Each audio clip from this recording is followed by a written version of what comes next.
Good afternoon दोस्तों। जैसा कि ये क्वेश्चन देखिए, सबसे पहले क्या कर रहा है, गुड्स एंड जीएसटी जो है इंट्रोड्यूस किया है पार्ट ऑफ इनडायरेक्ट टैक्स में। जीएसटी जो इनडायरेक्ट टैक्स में आता है, तो reform in India pick out the correct statement about GST. तो कौन सा करेक्ट है जीएसटी अकॉर्डिंग में? तो जीएसटी एक डेस्टिनेशन टैक्स है। आपको याद रहना है कि जीएसटी एक डेस्टिनेशन टैक्स है। तो ये आपको गोल्डन पॉइंट बता दिए। जीएसटी एक डेस्टिनेशन टैक्स है। It is applicable on the manufacture of goods on sales on the provision of the service. तो यह बता रहा है, तो बिल्कुल सही है। Manufacture of the goods and service.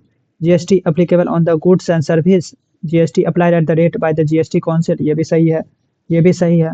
तो applicable only for goods and GST is not applicable for the petroleum and alcohol beverage. बिल्कुल सही है। तो GST is applicable manufacture of goods and service on the provision of service. Applicable for GST is applicable for only supply of goods और service. Supply यहाँ पे लिखा है, ये ऑप्शन हमारा बी है, हमारा सही हो जाएगा। ये इनकरेक्ट है, बाकी सब करेक्ट है। तो चलिए नेक्स्ट क्वेश्चन पे। आपको दिखाई दे रहा है, a country is said to be a डेब्ट ट्रैप। डेब्ट ट्रैप कब हो जाता है? जब it is required to borrow money to take out the interest payment of outstanding loan. जो भी पैसा लिया हुआ है लोन, उसको भी इंटरेस्ट चुकाने के लिए जो उसको पैसा अलग से लेना पड़े, तब उसे डेब्ट ट्रैप कहते हैं, जाल में फंस जाना।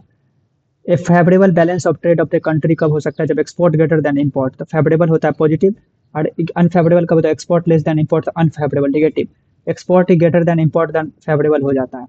ये हो गया, तो आपको टिप्स बता दिए। ये देखिए question, Brent index is associated which of the flowing. तो ब्रेंट का जब भी याद आए तो आपको क्रूड क्या कहते हैं, बी और सी। तो क्रूड ऑयल के लिए याद हो जाता है। कॉपर फ्यूचर गलत, गोल्ड फ्यूचर प्राइस गलत, कमोडिटी प्राइस गलत। तो describe free trades. Free trades क्या होता है? Imports are discouraged. तो इंपोर्ट्स आर डिस्करेज्ड, तो ये गलत है। देयर आर नो रिस्ट्रिक्शन गलत, देयर आर नो ड्यूटी गलत। Impose goods are made duty free. तो फ्री ट्रेड हो सके जिससे कि इम्पोज्ड जो गुड्स है हमारा फ्री ट्रेड में आ सके। जो बाहर से आसा, जैसे अमेरिका से यहाँ पे आता है ऊन, जैसे ऊनी उसका सस्ता दाम हुआ रहता है, तो इसीलिए हम जैसे फ्री ट्रेड हो सके, तो impose goods on free trade, उसी को फ्री ट्रेड कहा जाता है। जैसे सस्ते दामों में मिल जाता है वुलन क्लॉथ है सब। अब देखिए question, assuming that the exchange rate between the US dollar and Indian rupee. एक रुपया, एक डॉलर में 70 रुपया, फिर उसके बाद एक्सचेंज रेट करें 101 रुपया में 80 रुपया, एक डॉलर में 180 रुपया, 80 रुपया। तो ये डॉलर का साइन होता है, इसीलिए थोड़ा प्रैक्टिस करिएगा तो याद हो जाएगा। Then in this case Indian rupees. तो इंडियन रुपीज क्या होगा? डिप्रिशिएट कर गया। पहले 70 रुपया था, उसके बाद 80 हो गया, तो डिप्रिशिएट हो गया। एप्रिसिएटेड कट करते जब वैल्यू इंक्रीजेज करता है, एप्रिसिएटेड। डी वैल्यू कब करता है? जब government central bank reduces the price of currency to boost export.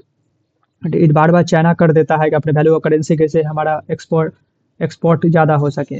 Over value का the value of asking is more than the real value, तब ओवर वैल्यू हो जाता है। तो ये आपको बहुत इंपॉर्टेंट पॉइंट सब है। ये करा Shishu, Kishore and Tarun are the type of loan under.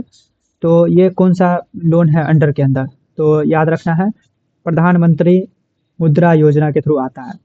तो उसमें आता है शिशु, किशोर, तरुण। शिशु में हमें 50,000 का लोन मिलता है, या 50,000 से 5 लाख, इसमें 5 लाख से 10 लाख के बीच में। तो इस योजना के थ्रू 10 लाख के लोन लिया जाता है। स्मॉल स्मॉल बिजनेसमैन ले सकते हैं अपना स्टार्टअप करने के लिए। Which term of the phenomena use to increase the price lead to increase in quantity of demand.